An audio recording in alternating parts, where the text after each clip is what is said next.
Hello, fans and supporters of the show, and welcome to a special Christmas edition of the Best Damn Fantasy Podcast for your listening and viewing pleasure. I am your host, Randall Kennedy. I am joined by the two elves above me, the Godfather himself, the man, the myth, the legend, Paul Lundegaard, and the Swedish chef, the birthday boy, the chicken wing king himself, the Beezy BFF, Jake B-Song. Happy birthday, Jake. I appreciate you, my man. Thank you very much. Merry Christmas, everyone. Merry Christmas, everybody. Paulie, I got to go to you, man, because that onesie that you're rocking right now. Dude, don't stand up, man. Brother.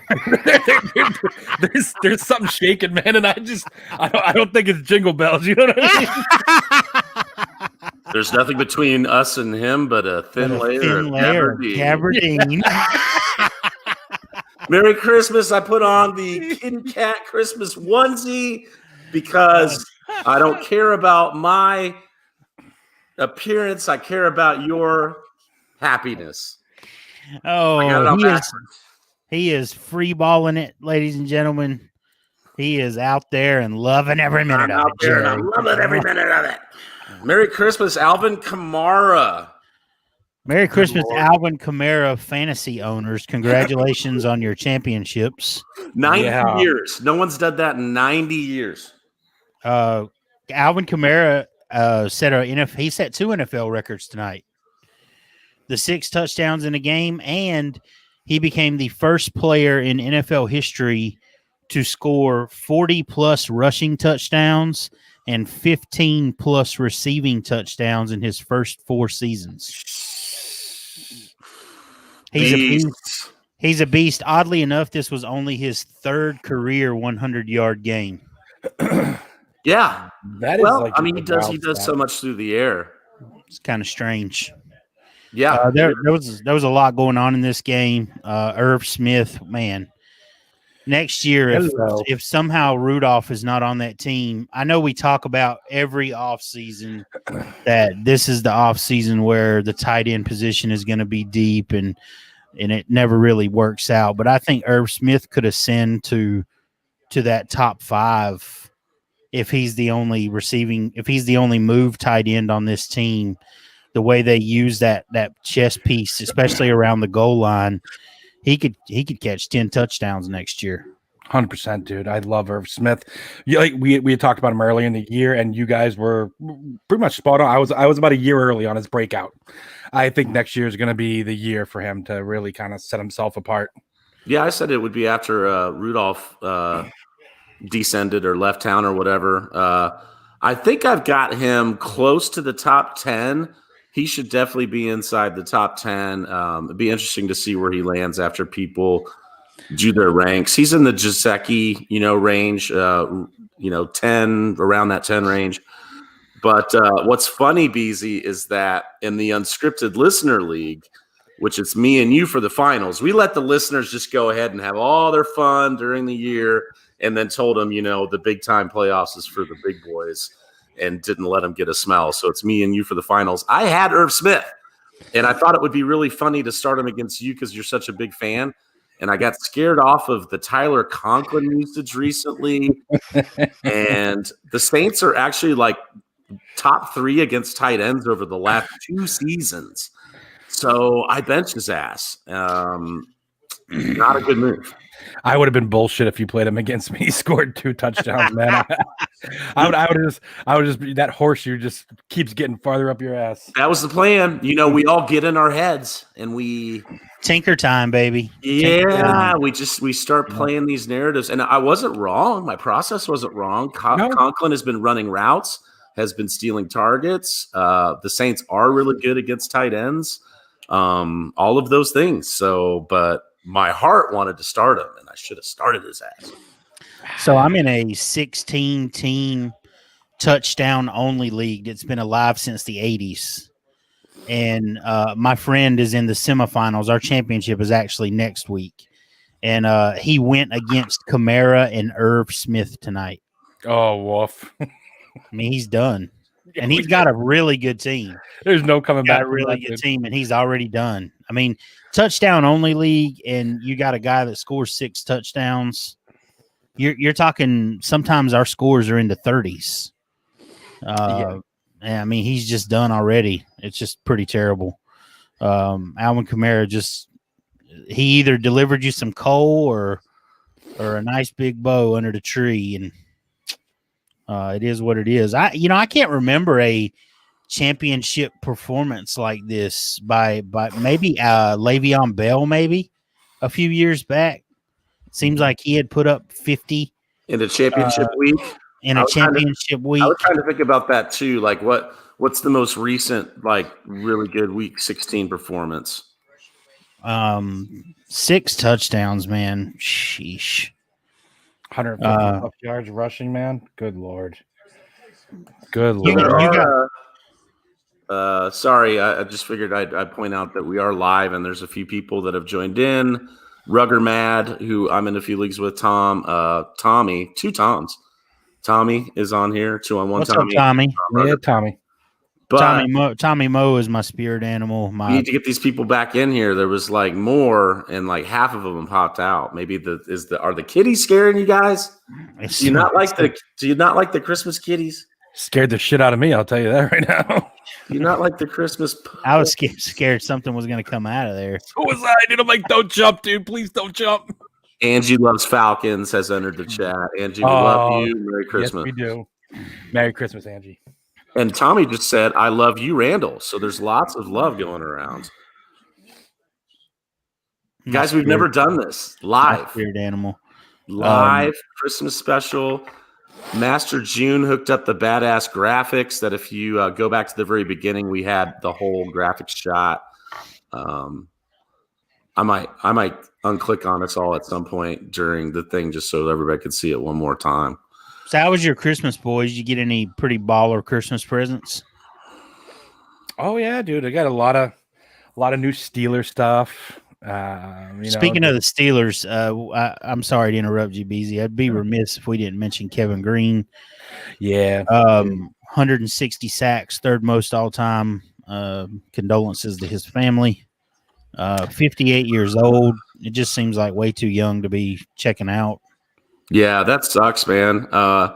There was a guy that entered a post that I put up about him that saw Kevin Green break a backboard in a high school basketball game. Wow. That's crazy.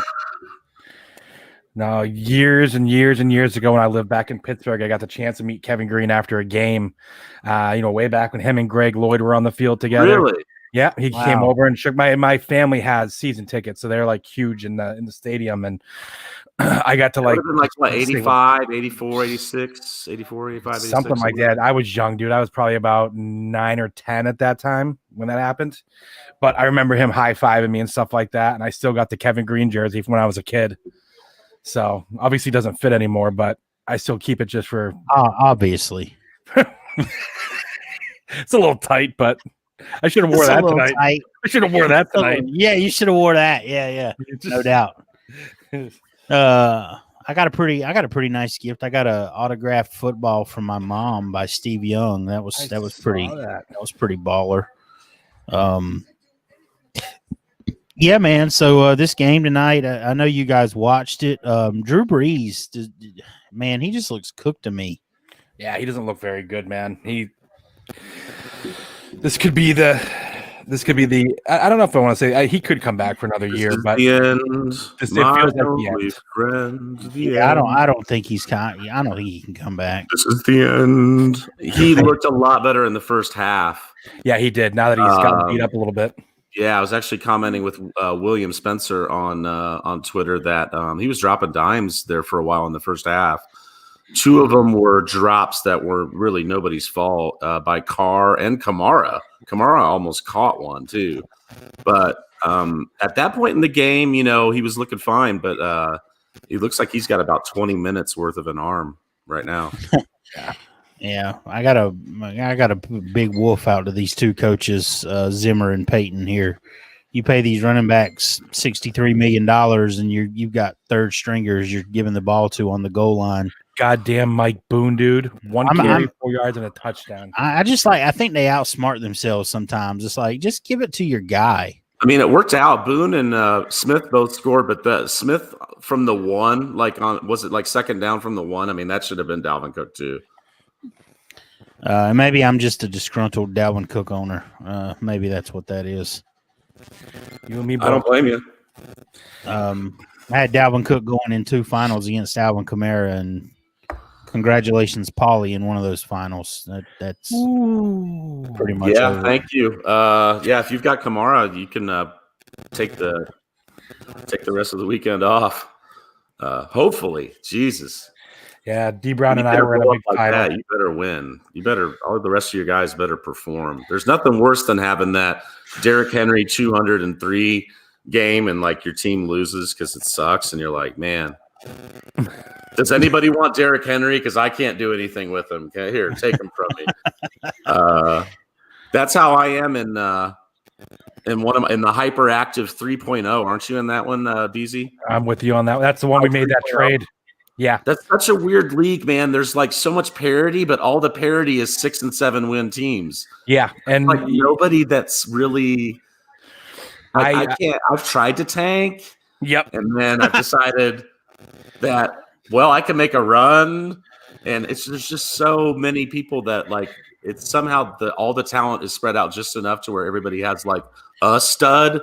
And we just beat each other up, and no one's like emerging. You know, I hate that when you've got a team and you're like right in the middle, and you feel like you're one piece away from making a run, or you can just pack it in and get some picks, and you're like you don't know what to do. Right, the middle's the worst, man. The middle's the worst. And if you could successfully go one way or the other from the middle, then you're okay. But sometimes you end up with like an okay team that has some draft capital next year, or like the team that just missed the playoffs, or you just made the playoffs and got worked in the first round, and you're like, what am I doing with my team right now?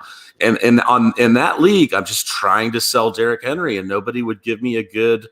I'm actually glad I didn't, because I don't think anybody was giving me a good value for him. Well, I sold him to you. See, that's when I was trying to make that's when that middling team was like, okay, I'm going to make a push. Yep. And I made a few trades to get some guys, and then I had some injuries and continued to just be middling. But yeah, I can't remember what I bought. You gave me Raheem Mostert, Michael Gallup, and the 108, which turned out to be Cam Akers. Well, you did something good with the 108. That's for sure. Gallup, I still liked it. Gallup was before everything. That's not a bad price for Derrick Henry before the season. No, it wasn't. This was before the season. It just didn't work out. Right before the season. Right now, I want like 2 firsts and a wide receiver or a running back 2. Mm-hmm. Right now, 2 firsts and a piece. I'm in a league that I won 10 games, and I have Barkley, Cortland Sutton, OBJ, and Kittle on injured reserve. Oh, don't you love those teams that went deep and you've got all those guys on the IR and you're like, I can't wait till next year, baby. Yeah. Yep. Exactly. I can't believe watching Kamara do that, man. I know we talked about it already, but I've loved that dude since week 1 of his rookie year, man. Like I love that man. Well, he's my spirit animal. I want to have his babies.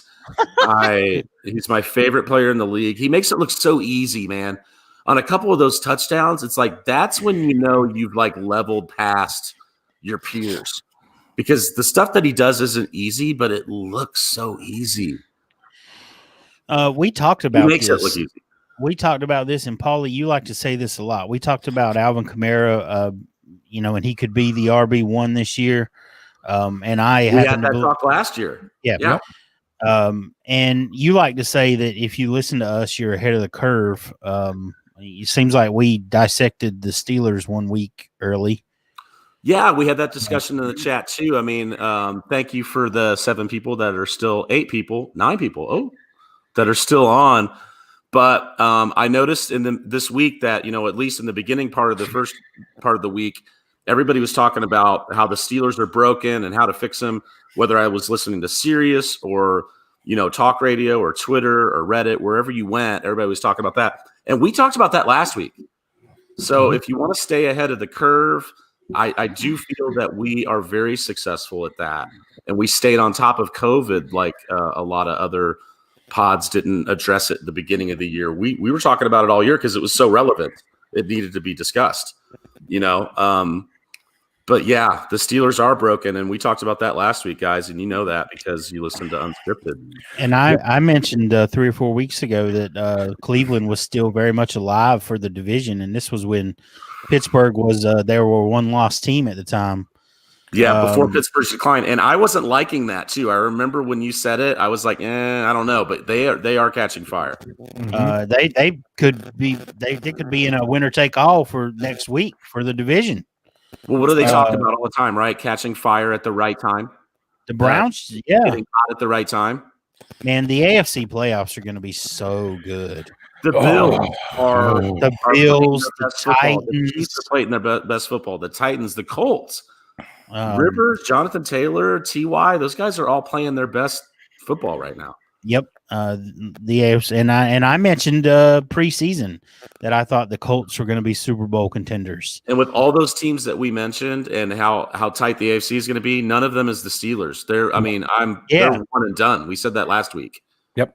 They're one and done. I'm a Steeler fan, and I'm not really seeing much life out of them right now. It feels like they're one and done, but they've got some things that they could put. They're not far away from fixing these things. It's just the problem is they've not shown any inclination to fix them. Like they need to establish some sort of running game, some semblance of a running game would mean the world to that team, and they just don't seem to be able or willing to do it. I think losing Bud Dupree, to the knee injury, it just showed how dominant he was on that other side opposite of TJ Watt.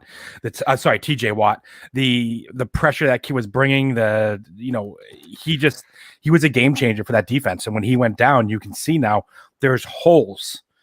Yeah. And their running game are both breaking down at the worst time. And their play calling is very predictable. Their play calling, it's all the same. Finkner, it's all these short passes and things. And we mentioned sometimes, when you have a running game, those short passes can complement your running game, but they can't replace it. And we mentioned this also, and this is year 2 of Mike Munchak in Denver, right? And you're starting to see just how big of an impact that dude had on that offensive line because they're just not the same. Run blocking, they're just not. Speaking of run blocking, a big debate on this show and among fantasy Twitter last year, and it's cropped up again this year. And I'm talking about the Josh Jacobs, David Montgomery, Miles Sanders debate. I went and I crunched some of the numbers from these 3 guys, and they are surprisingly close, like closer than you would probably think. Jacobs, he's gotten more touches than the other 2 guys by quite a bit. He's gotten 487 carries, 53 receptions. He has totaled 2,400 yards on 540 touches, 4.6 yards per touch. David Montgomery is 479 touches. He's totaled 4.5 yards per touch, 2,100 yards. Miles Sanders is at 2,200 yards. He has touched the ball the least, 384 times. His number is the highest at 5.8 yards per touch. But here's where this gets interesting. I reached out to our resident offensive line guru, Brad Wire, and I had him rank the offensive lines from these 3 teams over the last 2 seasons. And he ranked them as such. I didn't tell him what I was doing. I didn't tell him, tip my hand or anything like that. I said, I just want you to look at some tape and rank these guys. He ranked Jacobs' line in 2019 the 10th best run blocking line. This year, they're number 12.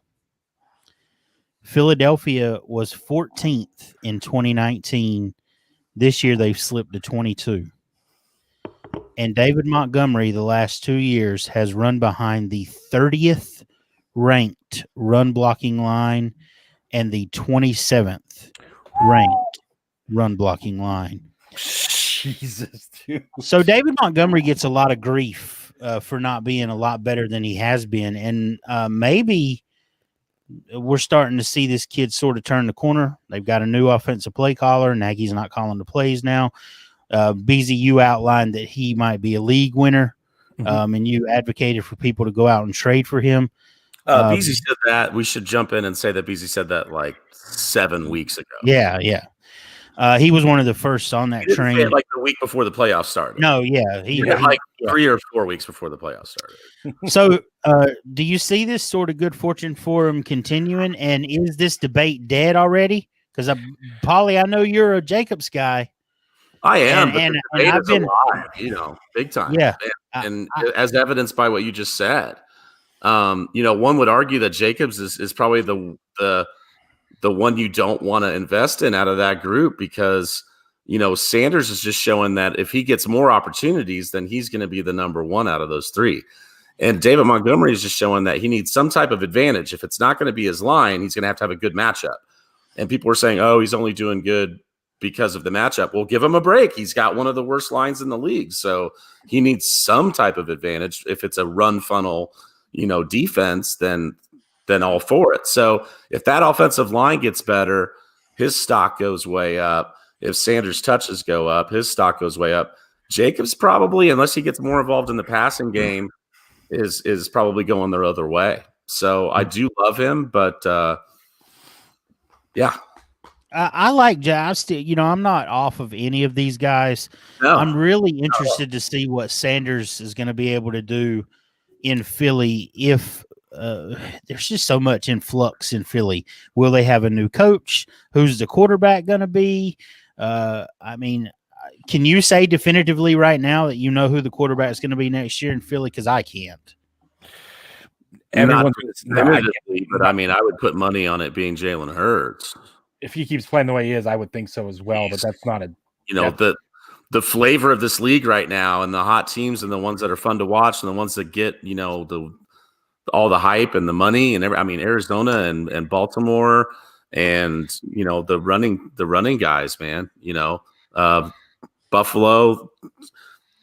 Hurts has shown that he can probably have a nice 65 to 70 yard per game average on the ground. And that takes you to the level of Josh Allen if you can rush in the touchdowns that he does. That's what Allen, really, really excels at. But, yeah, I would definitely bet money that he's going to be the quarterback next year. Beansy, I know you love Friends. There's a 1990 movie with Matthew Perry called Fools Rush In. I've heard of it. And every time one of these guys bursts onto the scene and everyone says, oh, they're the next best this or they're the next that, I feel like, all right, fools are rushing in.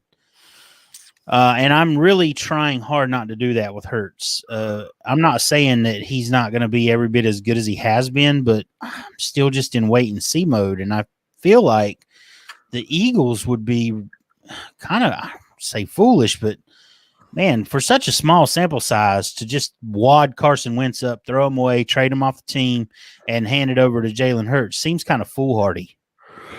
Yeah, I'd agree with that.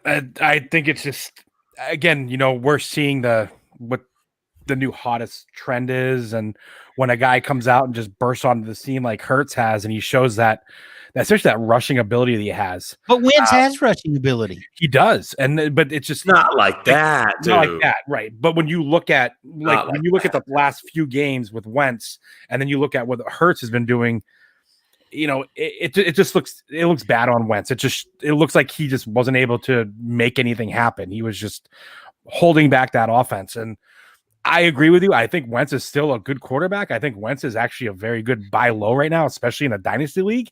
Like buy that dip, because what's the worst that's going to happen? Either he's going to be off Philly on another team, or he's going to be starting for Philly next year.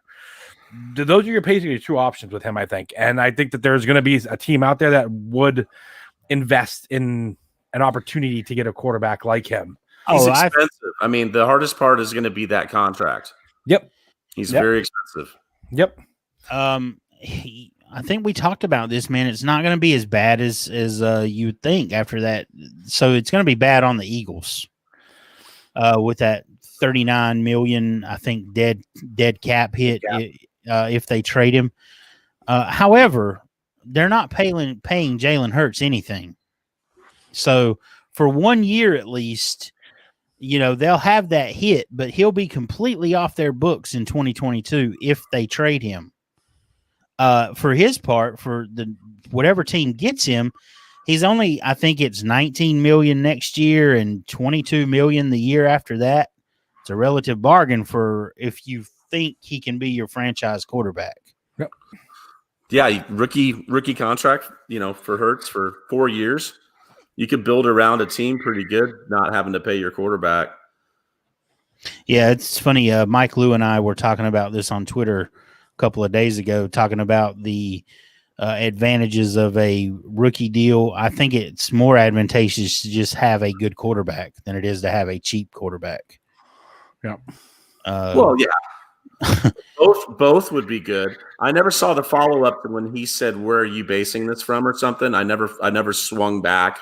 I saw that thread with you and Michael. I just never swung back on what your answer was. Yeah, it went back and forth for a while. There's a rabbit hole there.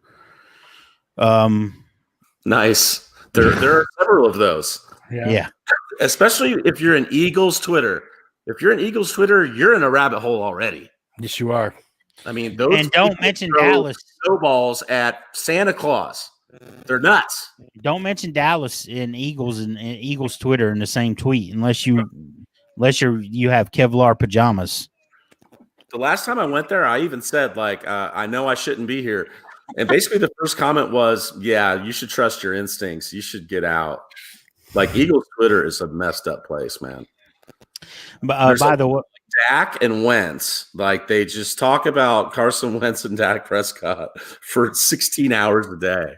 Well, even Eagles Twitter is turned on Carson Wentz now, and he's the problem and was the problem for everyone, and they want him gone, and Jalen Hurts is the new best thing ever. And I think the offensive line was the problem, and Jalen Hurts neutralizes that with his mobility. A little bit, yeah, a little bit. I mean, that's a very pedestrian take, but it's a very surface level take, but it's also very, very true.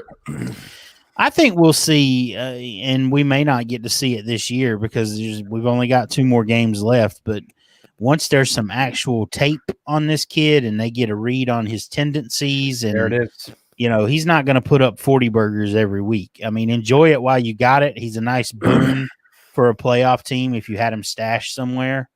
But I don't think he's gonna once like I said, once there's a read on this kid and they can take away the things that he likes to do, then it'll be up to him to make an adjustment to see if he can start doing some of the things that he's not comfortable with, to see if he can maintain that advantage that he has over defenses. I had put out a tweet not too long ago, 2 days ago, about Hurts, and just said, if you're obviously Hurts is just he's playing out of his mind right now, but this is not the time you want to go buy him. I go, just hold steady. Exactly. Last year, Lamar Jackson was untouchable. Now this season, this weird year when you could get him at a decent, you could just buy him wherever you wanted to. And to his credit, he has made some adjustments in his play. And he has been really good the last month. You have to. And not Josh only Allen adjusted his game too, and he's doing a lot better too. Absolutely. And not only has Lamar Jackson been really good the last month, but go look at Hollywood Brown's numbers over the last 4 weeks. Yeah, he's been bumping, dude. He's bumping. He has been relevant, and before he was unplayable for your team. So I think Lamar's been the top scoring player in fantasy for the last 2 or 3 weeks. Who's that, Lamar? Yep. Yeah, at least 2. It may even be 3. Marquise Brown, fantasy points wise, he's put up 10 to 16 in the last 5 weeks. I had my best friend's father-in-law call me last week, and he's like, "All right, man, I'm playing Jason in the semifinals. Do I start Herbert or Lamar?" And I said, "You start Lamar." And so Herbert goes out there and he puts up that 30 burger on, what was it, Friday or Saturday or whatever it was. That I started Herbert over Lamar because you told me that on the podcast too. And he's texting me and he says, "Well, I sure like sarcastically, like I sure am glad I listened to you." And I was like, "The week's not over." And then Lamar goes out, last Monday or whatever it was he played, and he put up like 40. And I texted him, I said, "Aren't you glad you listened to me?" Yeah, Lamar's been playing really good. He's been playing really, really good. And you guys that are jumping in, that are you guys that are watching, feel free to lob some questions. Yeah, Dynasty Dynamite wanted to correct us. It's San Bernardino Brown. San Bernardino. You guys were telling me that last week. And he's also asking Hurts or Tannehill in Dynasty, which I think is a good question. I think they're close. Tannehill. Tannehill's the safer play for sure. Tannehill is the safer play. Dynasty. I like the rushing upside. Like if I could get Hurts and maybe something because somebody likes the stability of Tannehill and they think they're selling high or whatever. I mean, I would take the Hurts in a piece. If you think Tannehill's worth more. This is about the build for me, I guess, in a lot of ways. Like if I'm a team that is a contender, I know I got a good shot at it. I'm going to take Tannehill. If I'm a team that's in a complete rebuild and my team's junk and I'm just trying to like reload, then I'm going to grab Hurts. Also, if you're like in super flex, like most of us are, if one of your quarterbacks is a stable like Kirk Cousins or Matt Ryan or somebody like that, then I would like to have the rushing quarterback, and vice versa. If you have Kyler Murray on your Superflex, I'd probably rather have Tannehill. I'll go out on a limb a little bit here, and I'll say Tannehill outperforms Rodgers in Green Bay this weekend. Oh, it's probably going to be a shootout, man. It's going to definitely be a shootout. That's a high over under in that one.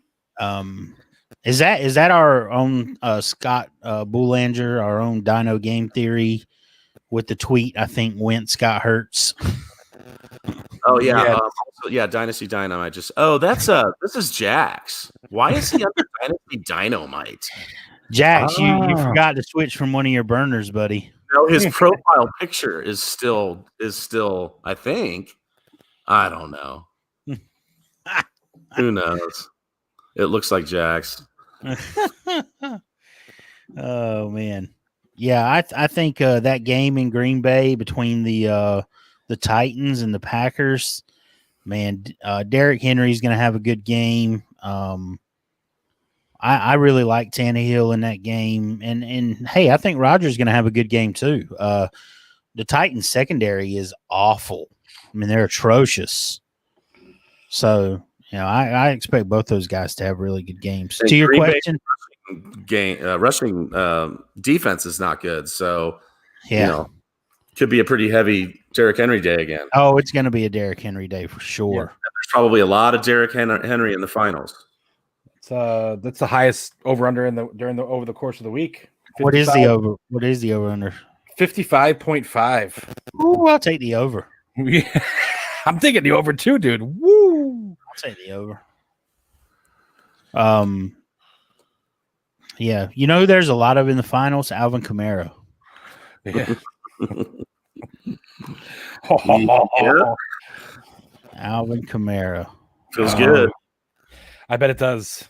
I got a couple of them in a few spots. Hey, Beezy, that league that you and I are in together, where you start 3 quarterbacks. No, the FOF triple flex. Yeah, I've got Kamara. I saw a thing of you. I saw one of your little things popped up on my phone, and I saw the Kamara with the eyes, and I'm like, that fucker's playing Kamara right now. I know he is. Yep. I had Kamara and Thielen. I think they combined for like 80 points tonight. Oh, yeah, probably. Yep.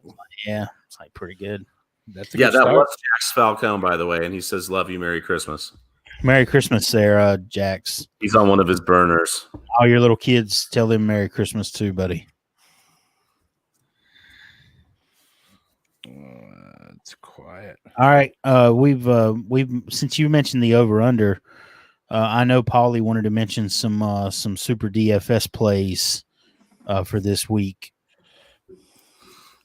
BZ, are you going to do any DFS this week? I might do a little bit, but I don't know yet. I'll see if I get around to it. Honestly, I gotta. Do you still have to drive to the neighboring state to do your DFS? I do. That's so awesome.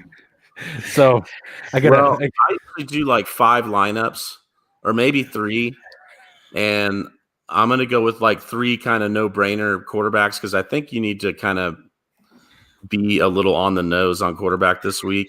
But then also take a couple flyers. I mean, you've got to take some flyers and do some ugly shit too to win these tournaments. So Mitch Trubisky has been either a top 7 quarterback or outside the top 20. So gotta hope that this week would be, the former, not the latter. But it's cheap too. So getting him and Mooney or Kmet, Allen Robinson, any combination of those guys, like Allen Robinson has a great matchup this week, and so does Darnell Mooney. Not this doesn't have anything to do with his DFS status, but that's fine.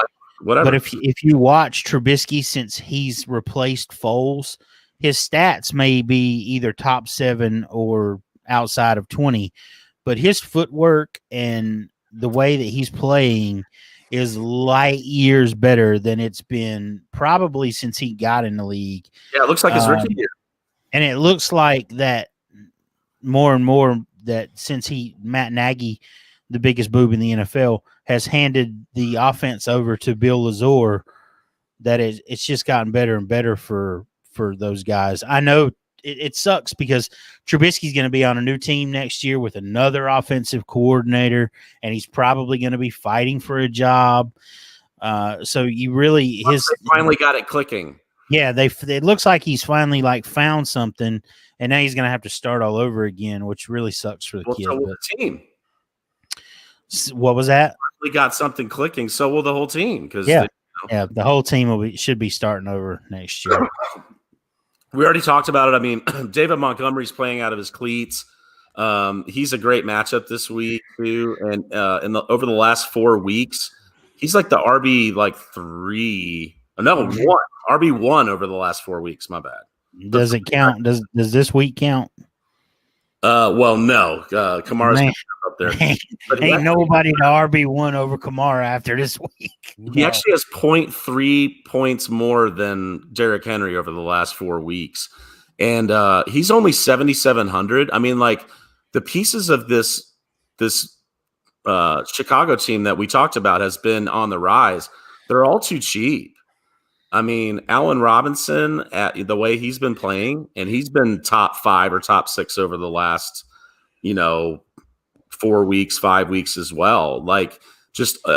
And Darnell Mooney, who we've talked about ad nauseum this year. We probably talked about Mooney 5 or 6 episodes because we liked him so much, and so does Jax. But Allen Robinson 7,700, and the top guys should be well in the mid 8s, like Calvin Ridley's price. I was just gonna say compare Robinson and Montgomery to Henry and Devontae Adams. Oh, it's crazy. Those guys aren't on this slate. I'd have to pull up another page because this is the main Sunday slate that I was kind of looking at. I was just maybe price wise. Oh, their price should be 5,000. Yeah, I mean it's they could perform at that level, but for the 7,700 you said they're going for, they're almost a no brainer. Yeah, and Mooney's $4,000, and he's got a great matchup this week. So Darnell Mooney draws Chris Claybrooks in coverage. He's given up the second most points to wide receiver 2s over the past 4 weeks. I've done a 4-week sample size because I like to not go by the season because the season's changed, So that's one that I really, really, really like. Hold on, my screen just went. Yeah, I got it back. For cheap, but the no-brainers are going for the Chiefs. And I'll tell you, I do a Mahomes stack every week, and it's cashed every single week.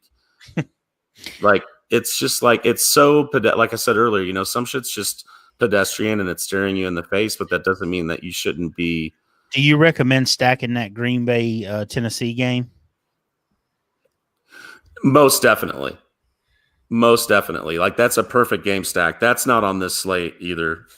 but that's a perfect game stack. Because like if you've got a game that's going to shoot out, like just loading up from players on both sides and just doing one big game stack sometimes is a really, really good strategy. This year, it seems more like people are hitting on the tight end and a receiver. So stacking the quarterback with a receiver and a tight end, and then running it back with something from the other side. So also like knowing who you're going to run it back with and how confident you are in that play can determine like which ones you want to do. Like in the Chiefs game, the obvious run backs are Calvin Ridley or Gage, and you could do either one of them or both if you wanted to stack that game. That game's very hard to stack if Tyreek Hill plays and you want to get him in. The fun thing would be is if his hamstring held him out. I know that like people that are relying on him for their fantasy week championship are probably like, shut the but it could happen because he's been hobbling for the last couple of weeks. He's missed time during the game. If you see him on the sidelines, they're working him out. Have you seen like he's hydrating with some extra like alien green shit that looks like 5-hour energy, but it's not because it's in a clear bottle? Did you see him drink that shit? Yes, I did see him drink that shit. It looked like antifreeze. Gosh. Anyway, if he should have to sit, this game would be really fun to stack. McCole Hardman's only 3,100, and he's been seeing the third amount of snaps. He's almost out snapping Watkins here lately. Watkins is only $5,000. Like Sammy has not been doing anything, but he's also that guy that you play in DFS when his price is really cheap because we know he's got 2 to 3 touchdown upside. I will say though that the tournaments is you play a guy that hasn't hit in a while and their price is depressed, and then they have their big game. I will say though that the Chiefs' defense is really good. They're better than they're given credit for, and they've given up the third fewest fantasy points to opposing wide receivers this year. Oh, it is. You just got to hope that, especially with no running game for Atlanta, that Matt Ryan just throws it 60 times and those guys get the volume. Man, can you remember someone, I guess Sean Alexander, just falling off a cliff as fast as Todd Gurley? No. Sean Alexander's the one I remember. Like, he had 28 touchdowns one year, and the next year he was completely irrelevant. Yep. And Todd Gurley, unless he scores you a touchdown, is completely irrelevant. You're right, Paulie. They have no running game at all. Yeah, it's going to be Ito Smith this week. Yeah, if you lose your job to Ito Smith, you are #not good. You're done. Another Miles Sanders is a really good play, and all those Eagles, if you want, they're really cheap this week. So I could see that game shooting out. Gallup is really cheap, and he's got a great matchup this week. Hold, please. Oh, Mikel Jacquet from Philly. Amari Cooper in single coverage against Darius Slay is interesting because, like, if he decides to really show up and be like, hardcore Cooper, he could take over that game too. And he's cheap. He's like, all these guys are cheap too. CD Lamb's only 4,500. And Slay is not anything special anymore. Ertz is 3,100. I know it's Ertz, but he had 7 targets. 7 targets. Yep, 7 targets last week. Jalen Rager's like $4,000. Alshon would be a scary play because he's only had 3 targets in the last 2 weeks. But also, if you wanted to play Ertz, you could play him naked and just not pair him with anybody. Like on a rushing quarterback, you could do that easily. You don't have to stack. I like the idea of stacking a little bit just because there's so many cheap pieces in that game. And if Zeke sits, Pollard and Sanders are both great plays in that game. I mean, you could stack that game too and have a lot of fun with it. The guy that intrigues me, so since Hurts has taken over, he's had 2 games where he was over 50% snap share, and he had 15 fantasy points and almost 18 fantasy points. And I imagine he's super cheap, and that's Greg Ward. Yeah. They seem to have like a connection, and we mentioned this on this podcast where you'll see a guy come off of the second string who's been throwing to someone else on the second string, and they have sort of a connection with one another, a comfortability, and he seems to have that with Ward a little bit. and we all know Dallas's defense is Swiss cheese. Oh, absolutely. Absolutely.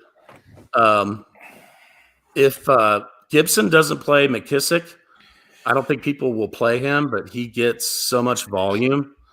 I could see him being a great play. He's 6,400, so he's also like in that price range that people don't pay for. They usually either pay up or they pay down. So sometimes like people could kind of get under owned, and people it's just not sexy to put him in your lineup. It just doesn't feel good, like you're like, oh, really?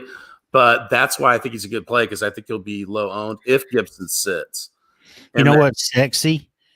24 targets the last 3 weeks. Yeah. Yeah, exactly. That's what's sexy. Now, I think Gibson is 21 receptions. I think Gibson is pushing to play, but I still think there's probably like a 30% chance that he doesn't. Yeah, but McLaurin is not going to play. Yep. Yeah, is he more than doubtful now? Is he out? He's doubtful, but I don't think he's going to play. So there you go. They're going to have to make that up somewhere. That sucks. All right, cheap play, $3,400. Cam Tyler Boyd sits with his concussion. AJ Green. Yep, there it is. He's going against Vernon Hargreaves. And Boyd is out. Hashtag bad. Yep.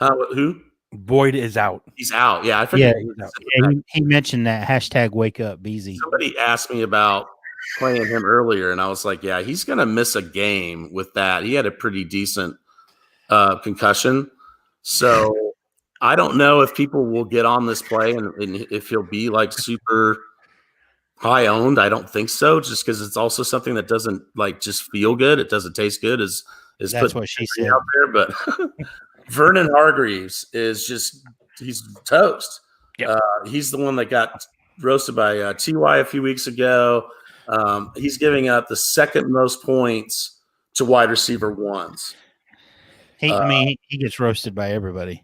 So I think that's a great play for cheap, and that opens up so much capital for putting in the high price guys. Well, it depends. It depends on who's playing quarterback for Cincinnati this week. Is it Finley again, or Allen practiced for the last 3 days? He's trending towards playing. So if it's Allen, I really like AJ Green, who got 7 targets from Allen 2 weeks ago and managed to score a touchdown. Yeah.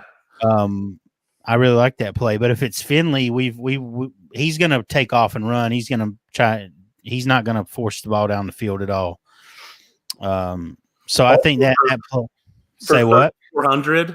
If your lineup blows up because that affords you, some more high price players, like if he gets a 9 or a 10, it doesn't kill you. Yeah, that's true. 3,400. If you get 3x or something, that's more of a cash, like, return on investment.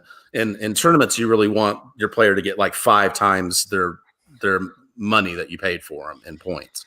But on a cheap play, if you just get triple and everybody else goes off, you're good to go, man. I see AJ Green like just falling on his face and getting 9 or 10 points.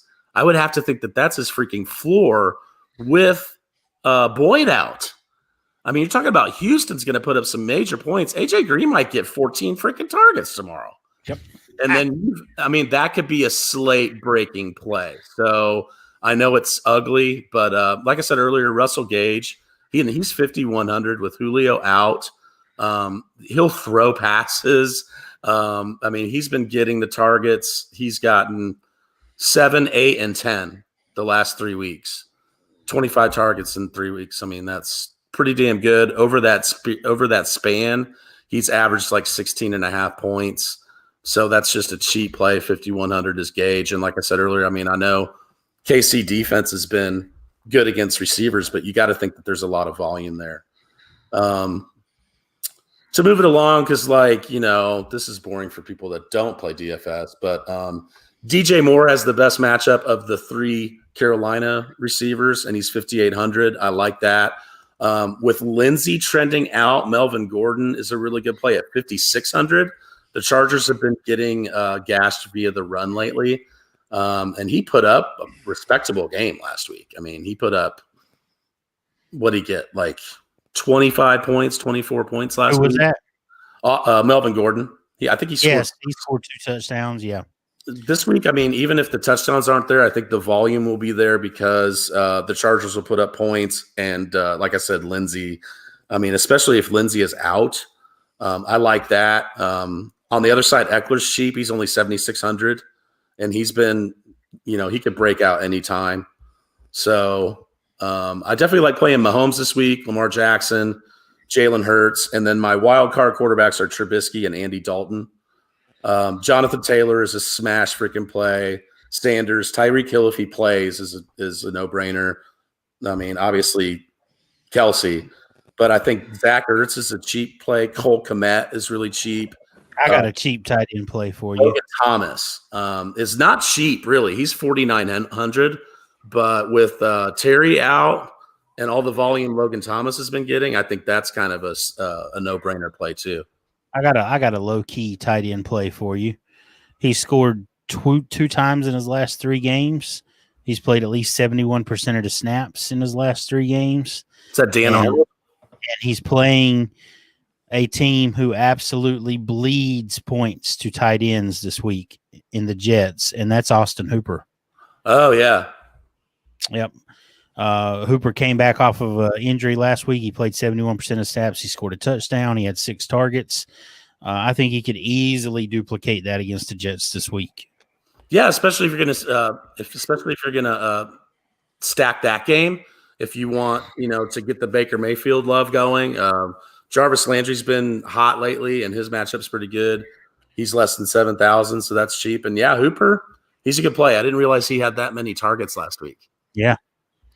And Baker Mayfield, what is it? I think I think it was at Ryan, our own Ryan McDowell, our buddy Ryan McDowell, who tweeted out that Baker Mayfield has now produced 4 QB1 weeks in a row for the first time in his career.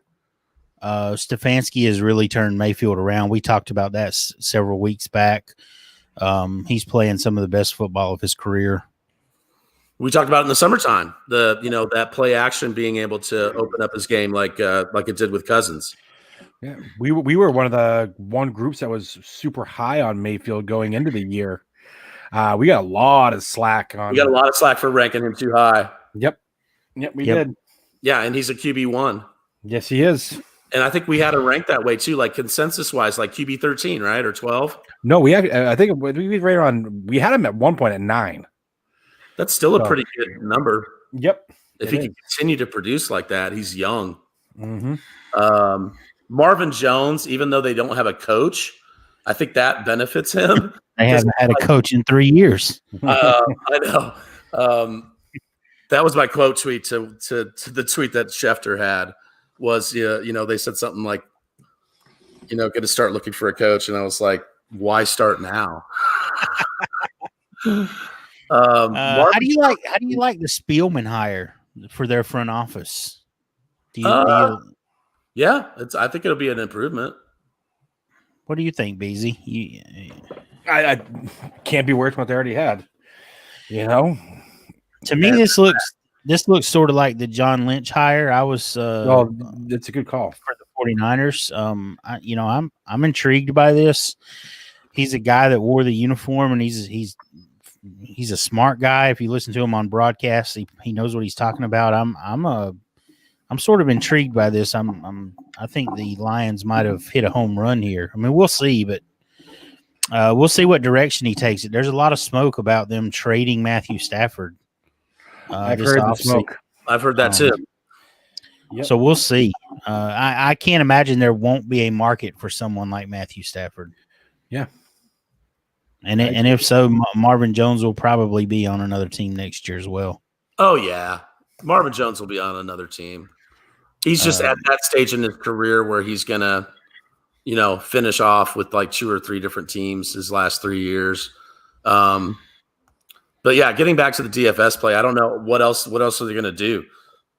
I mean, Tampa Bay's run defense is pretty good. Has been really good this year. So Marvin Jones at 4,900, TJ Hawkinson. I mean, I think that's going to be a volume game too. And the Bucks have great matchups, particularly AJ Brown and Mike Davis. Chris Godwin, poor Chris Godwin. He's like, seems like every week when I look at these wide receiver cornerback charts, he's got the worst matchup of the three. Like, I think he's a screaming buy because that chemistry is going to be the same. I mean, I don't think in 2 years Tom's not going to be there. Maybe not next year. AJ Brown probably or Antonio Brown won't be there next year. So, are you buying Godwin, Beasy? I think you make a strong case for him to be on that radar. I was more of a seller this offseason than I was a buyer. The value was too good in what I was getting back from him. One of my trades was down into a great buy zone. He's still super young. Yeah, I mean, Godwin, he got me Justin Jefferson, Calvin Ridley, and T. Higgins in one league.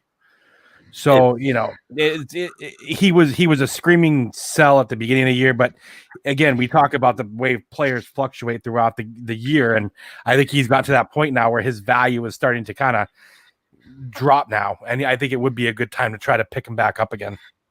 You talked about Brady not being there next year. I can't imagine he's not. I said definitely not in 2 years, but maybe not next year, but definitely not in 2 years.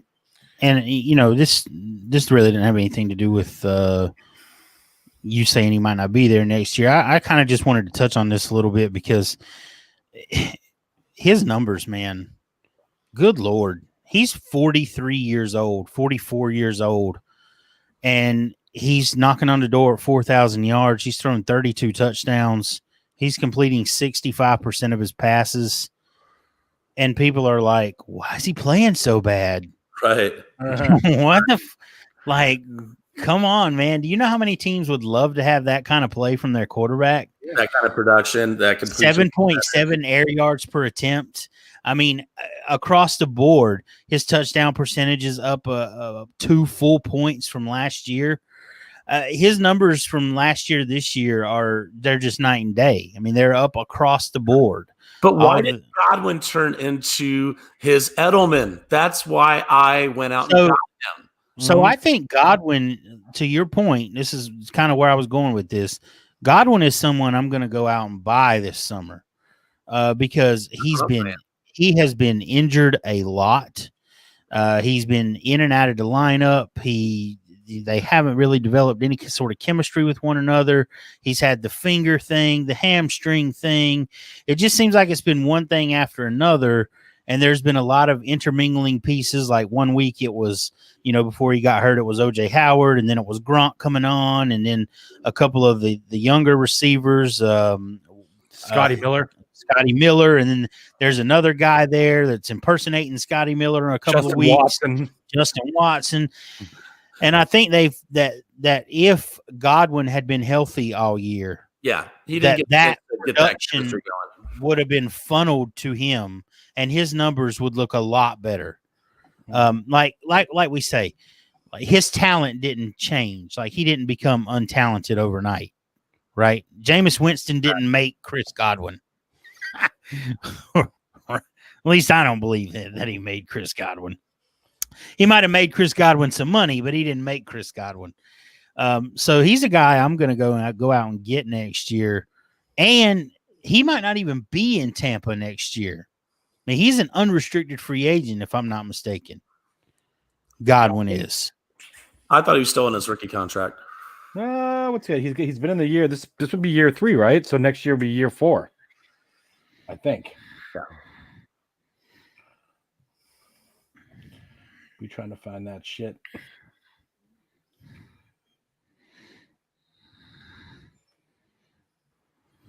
Spot track. No, this is year 4. Yeah, I thought he's an unrestricted free agent. He sure is. So he is an unrestricted free agent. So nice to see where he lands. He might not even be there. So imagine him landing like in Houston if they had the money. Ooh. God. Did you just come a little bit? Just got me wet. A little bit. Sorry. Yeah. I hope the kids are all asleep, folks. I'm assuming since Santa Claus is coming tonight that hopefully they are. Santa came last night. On the West Coast, they're not, I guess, but hopefully on the East Coast, they're starting to go to sleep. That's it for DFS tonight, but that's what I like, man. It's the last week before it gets weird because week 17 is always really weird for DFS because it's just scrub city. A lot of times I don't even play on week 17. It just gets so wacky. It's like preseason. Yeah, exactly. Yeah. Good comp. Yeah. All right, boys and girls. Was there anything else you guys wanted to get out on the special live Christmas edition? Just shout out to Vivek Iyer. I'm in a league with him. I think you are too. Both of you guys are. You know Vivek. Yeah. Mm-hmm. He said, "Hey, and Detroit Bestie. Yeah, buddy. What's up, guys? Merry Christmas." And everybody else out there, just Merry Christmas to everybody that hopped in and spent some time with us this evening. Made it a good year for us. I mean, not that we're like going away, but now that we're wrapping up the regular season and we'll be transitioning to dynasty mode big time. But just it's been a fun year. We got through it. Can you believe it? We got through it. It's been a wild year, going all the way back to Tom Brady and was he going to leave, and then he left, and then COVID, and it's just been crazy. If you listen to some of the old episodes, man, it's pretty funny what we were talking about way back when to what we are now. It's pretty wild. But we appreciate everyone who's staying with us, and hopefully we'll just continue to get better. And like Paulie said, we're going to be switching into dynasty mode here, so look out for some of our rankings and guys to trade for and guys to trade away. And I'm looking forward to the off season. This is one of the more fun times for me. This is my favorite time of the year right now, is getting into leading up to the NFL draft, leading up to the rookie dynasty draft. This is fun. This is where it's all at, baby. Yeah, absolutely. It's all fun, but that's the moving around all the pieces, deciding who you're going to stash and who's not made the cut. Like in the leagues that lock, when you like open up your shit, when it opens back up again and you look and you're like, God, I need to cut like 10. They look at the end of the year, then like next year you're like, no, you're out of here. Yeah. I don't like leagues that lock like that because you just don't, like I said, a team could get really stale really quickly. Yeah, I'm not a fan of locking leagues just for the reason you just said, but I'm in a few leagues that are going to lock, and it sucks, but it is what it is. I already hit the waivers in those leagues. You got to get there early, man. Even if you're still in for a run, dude. Look at that bet. See what you can run down. You probably should be, getting that done right now. Yeah, Jalen Guyton was out there in a few of them, dude. And you know what I mean? You picked up somebody in one league, and I was like, why was he on the waiver wire? Man, I was like legit tilted when I saw. I can't even remember who it was or what league it was, but I did a waiver run the other day on just a ton of leagues, dude, and just ended up like I found some nice gems on the waiver too. I was like, woo, okay.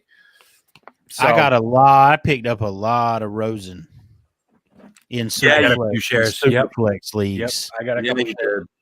And I know there was at least 3 or 4 leagues where I was awarded the bid on Rosen, and the loser was Paulie. And we were the only 2 bidders. And I don't know why I was awarded the bid and you weren't, but that happened in, I know it was at least 4 leagues. Collusion. You're a fucking cheater. Well, you got your fucking revenge tonight. Yeah, your fucking Alvin Kamara. Yep. Is his red cleat or green cleat up your ass right now?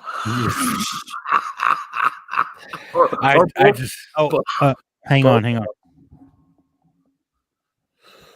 Alvin Kamara just scored again. Yeah. It's amazing, man. I can't get over it. That's 6 touchdowns, 90 years. Yep. That's insanity. I will not lie. I was looking at your sleeper 5.0 league, the one that we're in together. We're going head to head, Paulie, and my first thing to do was to go see if you had fucking Kamara, because I was like, Jesus Christ. And the only person you had starting tonight was Drew Brees. So he told me he picked Brees over Kirk in that Kirk league. Cousins, dude. Yeah, I saw that. I was like, yeah, that's probably the loss. That's probably that's like a loser. That's a loser move.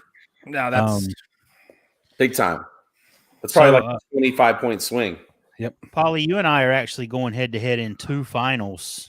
I know. Yeah, the one is already over. The other one, maybe I'll have a chance. You got a really good chance in that one. I'm up against it in that one.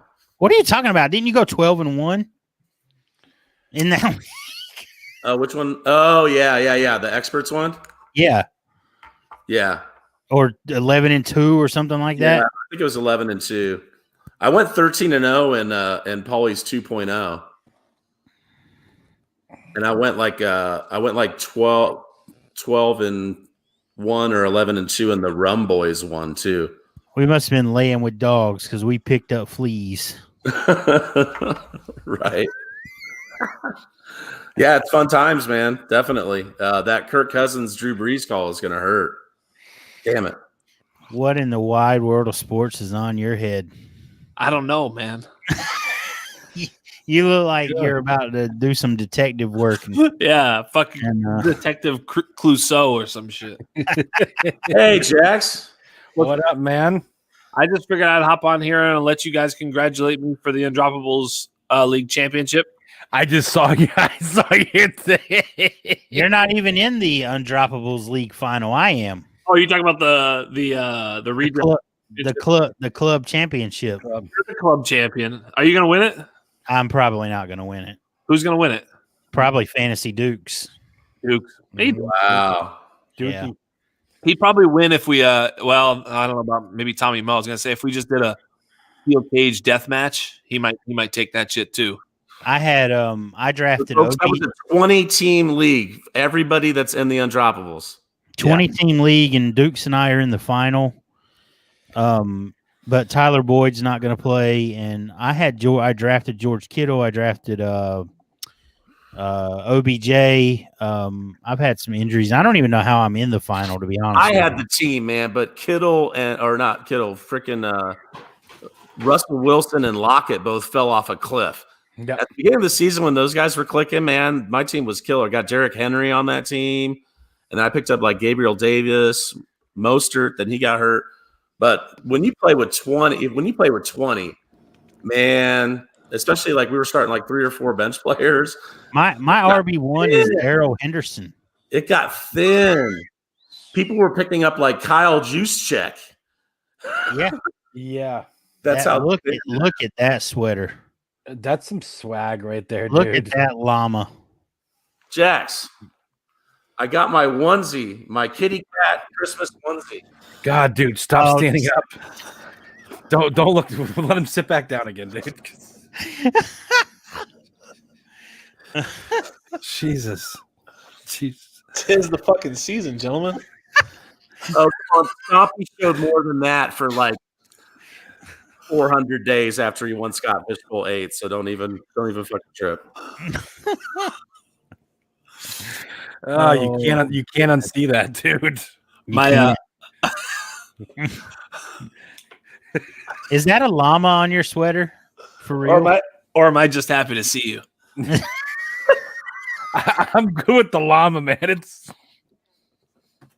oh my god. Holy shit.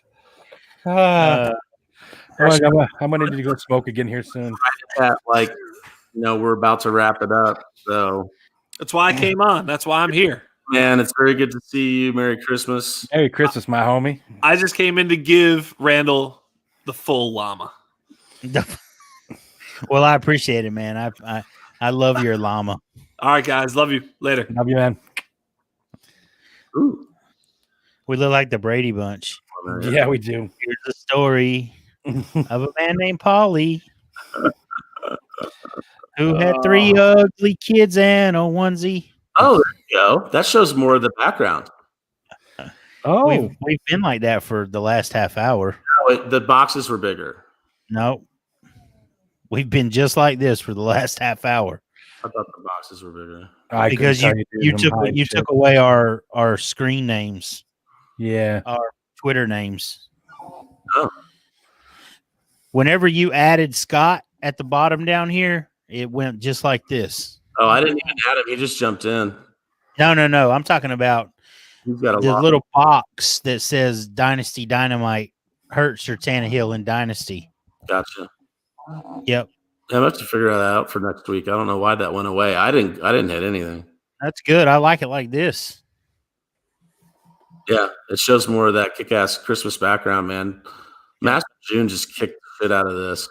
Yeah, he did. Lights look at the detail and like those little tiny lights, and then the hat off the Undroppables logo. It's fire, dude.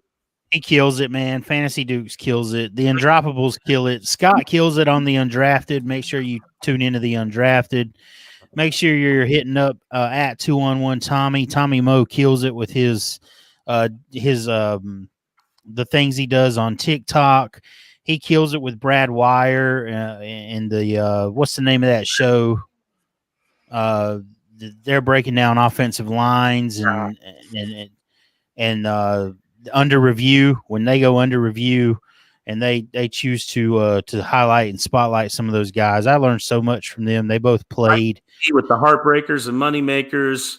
They both played at the collegiate level. I think Paulie can't hear me talking. Paulie, you're talking over me. Had a few beers. Say what? A few beers. Usually don't drink when we do our pod. But yeah, man, just make sure you check all of us out at the Undroppables. Like Paulie was saying, Mike Reedy with his Moneymakers and Heartbreakers. You can hear Mike Reedy. He was on Scott's pod, the Undrafted. Scott has the second best podcast in the Undroppables, if I do say so myself. But